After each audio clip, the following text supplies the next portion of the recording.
Raider Nation, what's going on? You're watching the Raiders Report, and it is Sunday. Mitchell Renz here from Chat Sports making an at-home video. I'll be honest with you guys. Usually I make a lot of vids at work, but because we went live for over 42 hours, we got a little bit rowdy this week, so I didn't have anything saved for you guys here on Sunday. So you know what? I got a streak of almost like 3 years running of putting out a video every single day. So I wanted to be able to do this. I wanted to be able to give you a little bit of a rundown of all the Raiders news that has come out. And that is basically everything over the weekend, any new things, any re-signings, players let go, all that kind of good stuff. So some of the rumors that we're going to be discussing here on today's show is Bobby Wagner, a Raiders player, has confirmed with me that he plans on joining the show in April. Chauncey Gardner-Johnson, we'll talk about him here a little bit. Andrew Van Ginkel could be an interesting name to at least keep in mind. We're going to talk about Foster Moreau and then some other notable things that I think Raider Nation wants to know. The first thing that we're going to hit here today is actually around some of the players that have re-signed and that have been let go. Hroniss Grasu, he re-signed with the Las Vegas Raiders. He's going to probably be your backup center, maybe a backup guard, if you will. The Raiders brought back linebacker Curtis Bolton. He was a UDFA, Oklahoma guy, good run tackler. However, though, he's more than likely just going to be a special teams player. I see Field Yates literally just reported that the Raiders have released veteran long snapper Trent Sieg. But if you follow me on Twitter, you'll know that I put this information out, I'm going to say over 24 hours ago. So Trent Sieg, unfortunately for him, he is let go. And what's kind of notable about that is when the Raiders gave Carlson, A.J. Cole, and Trent Sieg, they gave them all extensions, and I kind of laughed out loud, and not because that, maybe they didn't deserve it, but that's like right when Rich Bisaccia took over, special teams guy, gave him the deal. But when the Raiders brought in their brand new long snapper, Jacob Bobenmoyer, and hopefully I'm pronouncing that right, you realistically only need one long snapper on the team. Sieg, he had 6 penalties last season, and, maybe one of the things I'm going to miss most about him is his sense of humor. He took a lot of pride in every single year being the lowest rated guy in Madden, which you're a long snapper, you're getting paid good amount of money to be able to do that, so I thought it was all, good fun and games. If you're a diehard Raider fan and you haven't hit that subscribe button yet, man, my team, huge shout out to my team at Chat Sports, but also a huge shout out to all y'all staying up to date on all the stuff going on around this team, or maybe the lack thereof. I was hoping that I'd be able to get something today on my day off to be able to sit here and discuss, but unfortunately the Raiders are hanging back there a little bit. Tomorrow I'll get you more videos, and if there is any big-time breaking news, you guys know I already got it covered. Hit that subscribe button. All right, we're going to keep it rolling here with some other notable rumors that continue to get floated around. I've seen on Instagram, Twitter. I've had enough people ask me in the last 48 hours around some certain names, and I figured, all right, let's talk about the latest around there for those that maybe don't know. In terms of Bobby Wagner, this one really started to get going because Wagner changed his profile picture to Dice. Dice, Las Vegas, there's some sort of connection there, right? I mean, we've all maybe been to Vegas or heard about Vegas. Numbers are 54. I will admit, number 54 is already taken on the Raiders, but if you have a chance to bring in Wagner, I'm sure we could figure out a way to make it work. What was funny about that, though, is probably one of the best follows on Twitter right now is Jermaine Illuminor, and, Illuminor is saying, hey, man, I'm the one that broke the news. I was getting margaritas with my wife, and I talked to Illuminor. They're getting ready to go on their honeymoon, so, big shout-out to him for getting that brand new deal right before the honeymoon. Just got married. I mean, you're seeing a lot of these Raiders players getting married, so that there's a lot, and I mean a lot to go through there. But with Illuminor, he tweeted at Wagner. He tweeted at Wagner, was like, yo, bro, you want to come to the Raiders? And Wagner actually liked it. So I think that we just live in today's day and age of social media where players are just going to do that. They're going to like the video. They're going to like the tweet. They're going to do kind of stuff like that to really get the rumor mill going. I mean, shit, look at what Devontae Adams did with Rodgers, though.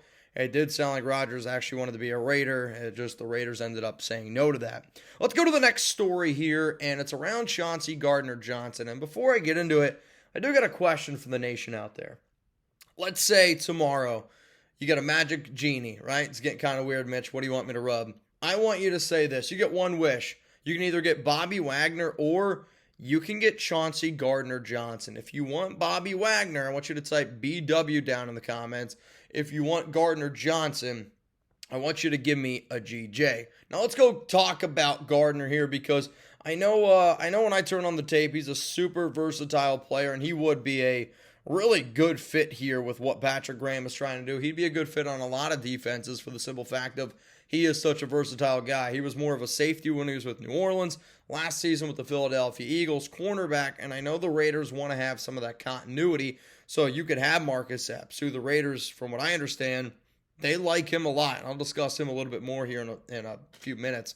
But Gardner-Johnson would be a good fit. You know who else thinks that? Charles Woodson. Like, Charles Woodson is going to go down as one of the most versatile defensive backs in all of the NFL. Safety, corner, and I'm not going to sit up here and say Gardner's Woodson, but you do go back and you look at some of these great defenses. You need to have a player that can be that Swiss Army knife, and I would love to get a guy like Gardner-Johnson. And if Woodson's on board with it, it's kind of hard to not be on it at all either. In terms of visits, there was supposed to be 2 visits that ended up going down on Friday. They got pushed back to Saturday. First player was Andrew Van Ginkel, and he's a good outside linebacker, edge rusher. You know, when we talk about a Kyle Van Noy, I want you to almost think of Van Ginkel as less defensive end, more linebacker. He can do a few different things for you. But when it comes to Van Ginkel, he's just a really hard player. I do think that he would fit really well with what culture the Raiders are trying to build. And if we've learned anything, if you got ties with McDaniels, you got ties with Dave Ziegler, shit, man, like I really truly believe almost anything is possible. So the fact that Van Ginkel played with Brian Flores was on the member, or a coach, if you will, on the New England Patriots with Ziegler, with McDaniel. So there's like some kind of tree that you can follow, and I think that that's one of the things to look at. I'll be 100% honest with you. I've been in contact with a few people. I have not heard anything on how well that meeting went, if the Raiders liked it, if they didn't like it. I don't have word on that. I do have the word of that the Raiders actually had another visit, and it was for a quarterback, funny enough. The quarterback visit was with Blaine Gabbert. Blaine Gabbert, not a sexy name by any means, especially not like Jimmy G Spot. Tell me what you guys are going to be calling Garoppolo this season. But Gabbert is probably someone that they think, all right, he can be a halfway decent backup.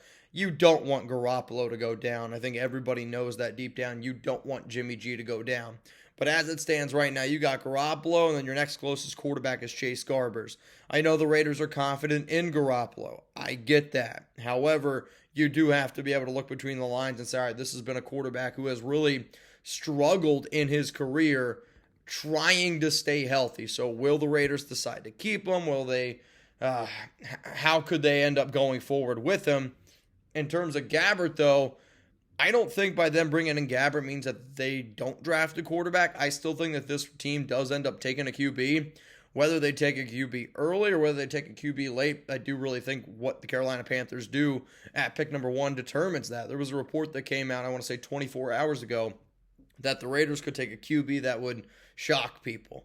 You hear shock, and the 2 names I instantly think of are Anthony Richardson and Will Levis. I hope that this staff is a smart enough staff and they don't try to trade up for one of those 2 players. I'll tell you all right now, I do not think trading up for Anthony Richardson and I do not think trading up for Will Levis is the smart thing to do for the Raiders. If you want to trade up for Bryce Young, you want to trade up for C.J. Stroud at pick number 3 because Carolina or maybe even Houston took a quarterback like an Anthony Richardson or took somebody else and one of those 2 guys is available to you at 3, that's when we can have a little bit of a different conversation in terms of trading up. But I don't know, man. I think the Raiders like the 12 picks they have. When you have 12 picks, though, you can be aggressive, and I do think that this Raiders team has still got a lot of holes to be able to fill. So, all right, next story coming up here is going to be around John Johnson. John Johnson is a really good safety, and I talked about Johnson when the Raiders hired Gus Bradley 2 years ago because, to me, if you're going to be in a Gus Bradley system, you need to be able to play that single high safety. Think of him as a center fielder, right? To me, though, what that screams is, so a lot of y'all are like, wait a minute, we have Trevon Merrick. Wait a minute, we have Marcus Epps, who the Raiders signed to a 2-year, $12 million deal.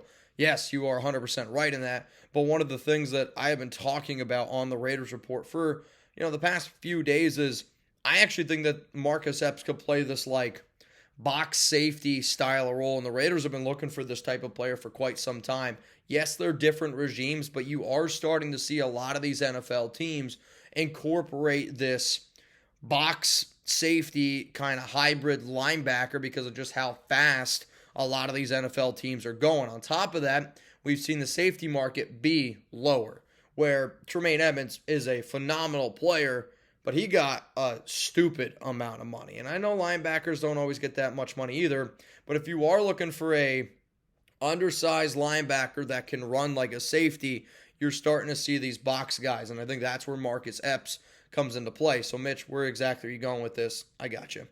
The Raiders took Tanner Muse. They wanted the box safety. Did not work out. Divine Diablo, I think, has backfired on them a little bit. They were looking for a strong safety that they convert into a linebacker. That did not work out. They put Jonathan Abram in the box as well, and honestly, that one hasn't really materialized either, right? I mean, there's a reason why he was released. So what if the Raiders, they try to put Marcus Epps in the, I'll call it early Jonathan Abram role, but they're still looking for that safety that they can drop back into coverage. That's where John Johnson comes into play. His value is down after being released by the Cleveland Browns. But to me, signing John Johnson means that they're going to start Marcus Epps. They're going to start John Johnson. They're going to start Trevon Merrick. I just want y'all to, keep that in the back of your mind. I also know this Raiders organization shows a lot of great confidence in Epps, and Epps wanted to be a Raider. Yes, Jordan Poyer went back to the Buffalo Bills at a two-year, $10 million deal, so he took the home team discount. And a lot of people are like, man, why couldn't the Raiders get him? Poyer wasn't going to sign with the Raiders at that type of contract. It would have cost more for him to come to Las Vegas, at least from what I understand and from what I've discussed with Jordan. But at the end of the day, sometimes, the Raiders, they're going to have to make some moves. They're going to have to overpay here and there, and maybe they will, maybe they won't. But if you're talking about Epps, you got to be able to find a defender that can wear that green dot, right? Denzel Perriman, he's not around anymore. Like, that was your quarterback of your defense. That was the dude who wore the dot, who got the signal calls in. From what I understand right now, the two names that have been floated out there, it's been Robert Spillane, who the Raiders signed to that 2-year, $9 million deal from Pittsburgh, and then they also brought in Epps. I actually think that you could see both of those players have a potential to get that green dot. Another player that the Raiders had last season, but he's a free agent, it's Foster Moreau, the tight end. When the Raiders decided to trade away Darren Waller for third-round pick, number 100 overall, a lot of question marks started to go out there. And if you haven't already seen my Darren Waller replacement video I put on the channel yesterday, please go check it out. I will admit, though, I had a few drinks when I made that show during free agency, so don't hate on me too much. I am still trying to get my voice back, too, so if I sound a little bit different, I'll be ready to go for tomorrow, y'all know. But in terms of Foster Moreau, the latest around him is he visited with the Baltimore Ravens, and then he also had a visit with the Saints. I've yet to get word on how the visit went with Baltimore, but I do have a pretty good source down there in New Orleans and said that the visit went spectacular. But to me, it couldn't go bad. Like, Moreau grew up in Louisiana. He played college football at LSU.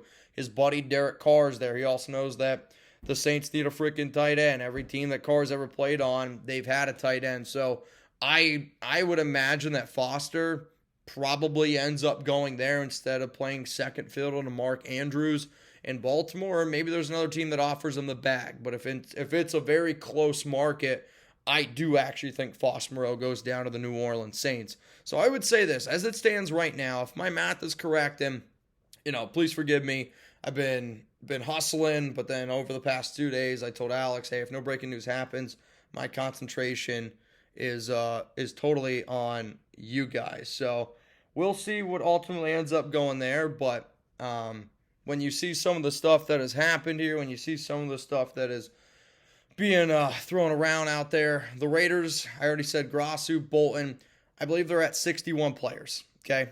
I've looked at Over the Cap. I've looked at Spotrac. Those places weren't updated when I started making this video, but they are they should be getting updated soon. I've been trying to keep track. I believe it's 61 players. We're probably somewhere around $20 million worth of money, if I had to guess in that regard, in terms of how much money you save from Trent, which at the time I'm making this video. They have not done that yet. I also see Aaron Wilson right now as I'm recording this video. Aaron Wilson just reported that the Raiders cut Jermaine Illuminor. I think that's a typo. I talked to Jermaine Illuminor, and you know what? That's probably going to be where I go next with this story here. I talked to Jermaine Illuminor. He's super excited. He's already confirmed that he has signed with the Raiders, so this would be kind of a bizarre turn of events. I do think Wilson accidentally is mistyping here, which he'll probably end up deleting on Twitter. But I talked to Jermaine. He told me he's going to be the best offensive tackle duo with Max Crosby, Colton Miller, and then Illuminor is also the player that said once he gets back from his trip, his honeymoon, that he would join the Raiders report. So hopefully y'all show Jermaine a lot of love when he pops up on this show. He's excited to be able to hang out with the nation, continue to build that brand, and I don't really blame him, right? When you get a guy like Jermaine who has hustled his butt off, has played for Carmen Brasillo, has played for all these different teams, and finally got his chance, and he played pretty damn well last season. He's going to put in the work, he's going to put in the effort, and I'm hoping from my standpoint I can build more solid relationships with NFL players out there. So at the time I'm making this video, I hope you all appreciate it. I know it's a little bit different than being in the studio, but at the end of the day, man, I wanted to keep my 3-year streak going. Hopefully y'all understand that if any big-time Raiders news happens, I got you covered. I'll make an extra vid on it, or I'll head into the studio. I'll walk my butt there, and we'll get it going. In terms of what I'm doing for the rest of the day, I'm going to go play with the ball with Chuck. I'm going to take him out, which he's got the look on. Yeah, you said those words. Enjoy the rest of your day, y'all. Go Raiders, and hopefully we do get some moves up and popping here. But if nothing else happens, have a hell of a Sunday. All right, Raider Nation, if you want more videos from me, click this subscribe button right here. If you want then even more stuff going down, you can get other videos right around here. And then if you want even more videos, you can click this button. I know this is the end screen, different vids, but Aaron Wilson just fixed his tweet. The Raiders signed Jermaine Illuminor, which we've already made plenty of videos around. Shout out to all y'all. Hit that subscribe.